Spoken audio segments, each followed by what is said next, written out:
অনেকেই ভাবেন জগন্নাথ দেবের পাশে যে দণ্ড মতন রয়েছে, দেখবেন জগন্নাথ দেবের পাশে এরকম সাদা দণ্ড মতো থাকে, সেটি আসলে কি, ওটা কেন থাকে?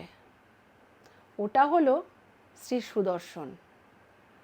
উনি চক্রাকারে নন, এখানে অস্ত্র হিসাবে নন, উনি দণ্ডাকারে দেবতা হিসাবে পূজিত হন। সুভদ্রা, বলভদ্র, জগন্নাথ ও সুদর্শন, এই চার মূর্তিকে বলা হয় চতুর্ধা মূর্তি। নমস্কার, জয় শ্রীকৃষ্ণের নাম নিয়ে চৈতালি পজিটিভ ভাইবসে আপনাদেরকে স্বাগত জানাই। গুরুজনদের প্রণাম এবং ছোটদেরকে অফুরন্ত ভালোবাসা জানিয়ে আমি আজকের ব্লগটা শুরু করছি। আজকে একটা খুব ইন্টারেস্টিং বিষয় নিয়ে চলে এসেছি। সুদর্শন কেন দণ্ডাকারে পূজিত হয় এখানে, আর জগন্নাথ দেবের পাশে ওই দণ্ডটা উনি কে, অনেকেই জানেন না। ব্যাপারে একটা খুব সুন্দর রহস্যময় কাহিনী নিয়ে আমি চৈতালি চলে এসেছি আপনাদের কাছে, সেইটি বর্ণনা করতে। আমার যতটুকু সাধ্য পুঁথিগত বিদ্যা বা বিভিন্ন গ্রন্থ পড়ে বা বিভিন্ন লোকজন মানুষজনের কাছ থেকে, গুরুজনদের কাছ থেকে গল্প শুনে যেটুকু আমি আপনাদের কাছে, আমি নিজে যেটুকু আত্মস্থ করতে পেরেছি, আমি সেটুকু আপনাদের কাছে তুলে ধরছি। শুনতে থাকুন। আচ্ছা, আপনারা কি কখনো খেয়াল করেছেন পুরীর মন্দিরে জগন্নাথ দেব দর্শনে যখন যান, জগন্নাথ, বলভদ্র, সুভদ্রার পাশে একটা যে দণ্ড মতো থাকে, ওটা কি? অনেকেই হয়তো জানেন না, আবার অনেকেই জানেন। উনি হচ্ছেন শ্রী সুদর্শন। ভগবান বিষ্ণুর হাতে যে সুদর্শন চক্র থাকে, এই ডান হাতে থাকে এইখানে অঙ্গুলিতে, সেই সুদর্শন চক্র এখানে গোলাকার বা অস্ত্র হিসাবে এখানে পূজিত হন না। উনি এখানে কাঠের দণ্ড হিসাবে, দেবতা হিসেবে জগন্নাথ দেব, বলভদ্র, সুভদ্রা সবার পাশাপাশি উনিও পূজিত হন। কেন ভগবান বিষ্ণুর সুদর্শন চক্র পুরী ধামে শ্রী জগন্নাথ মন্দিরে জগন্নাথ দেবের পাশে পূজিত হন, আজ জানব সেই বিষয়ে একটি বিস্ময়কর কাহিনী, একটি বিস্ময়কর রহস্য। সুদর্শন চক্রের কথা আমরা সবাই জানি। শাস্ত্রে বলা হয়েছে এটি ভগবান বিষ্ণুর একটি শক্তিশালী অস্ত্র। এই চক্র ধর্ম রক্ষা করে আর অধর্মকে ধ্বংস করে ভক্তদের রক্ষা করেন। এই সুদর্শনকে চাকার আকারে নয়, এই সুদর্শনকে দণ্ড আকারে, একটা দণ্ডের আকারে, এটাও কিন্তু দারুমূর্তি। এটা ওই নবকলেবরের সঙ্গেও এটা সম্পর্ক আছে। যেভাবে বলভদ্র, জগন্নাথ দেব, সুভদ্রা মহারানী, ওদের দারু মূর্তি তৈরি হয়, সেইভাবে সুদর্শনেরও গাছ, যে দেহটা, ওনার যে শরীরটা তৈরি হবে, যে দণ্ডটা তৈরি হবে, সেই গাছও ঠিক একভাবে খোঁজা হয়, একভাবে পুজো করা হয়। জগন্নাথ দেবের পাশাপাশি এখানে ওই সুদর্শন চক্র হিসেবে নয়, দণ্ড আকারে এখানে পূজিত হন। কেন এখানে দণ্ড আকারে পূজিত হন তার উত্তর লুকিয়ে আছে কিন্তু জগন্নাথ তত্ত্বে।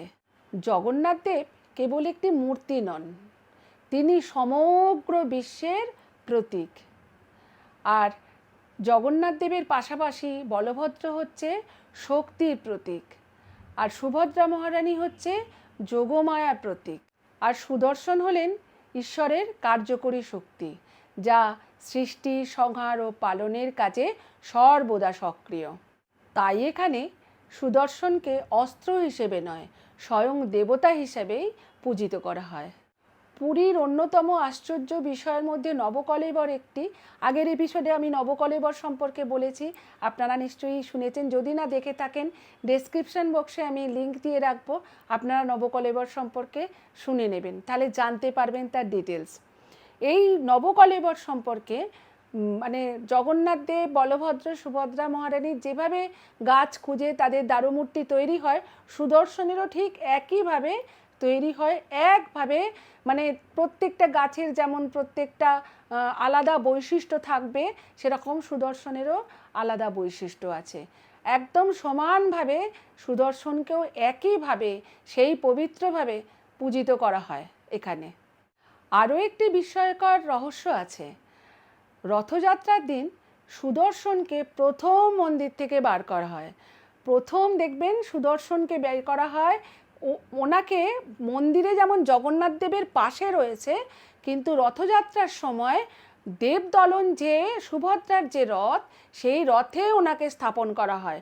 ওই সুদর্শন প্রথম বেরোয় এই কারণে, তিনি প্রথম সমস্ত রাস্তার সমস্ত অশুভ শক্তিকে বিনাশ করে দেন, যাতে প্রভু সুন্দর করে তার রথ নিয়ে গড়গড় করে চলে যেতে পারেন। সেই জন্য প্রথম তোলা হয় রথে সুদর্শনকে। এই কারণেই জগন্নাথ দেবের পাশাপাশি সুদর্শনের স্থান এত গুরুত্বপূর্ণ। একটি প্রচলিত কাহিনী আছে যে সুদর্শন হচ্ছে জাগ্রত দেবতা। উনি না কখনো ঘুমিয়ে পড়েন না। যখনই কোনো ভক্ত বিপদে পড়েন তখনই উনি ভগবান জগন্নাথ দেব প্রভুর আদেশে উনি বেরিয়ে যান, অদৃশ্যভাবে সেই ভক্তকে রক্ষা করেন।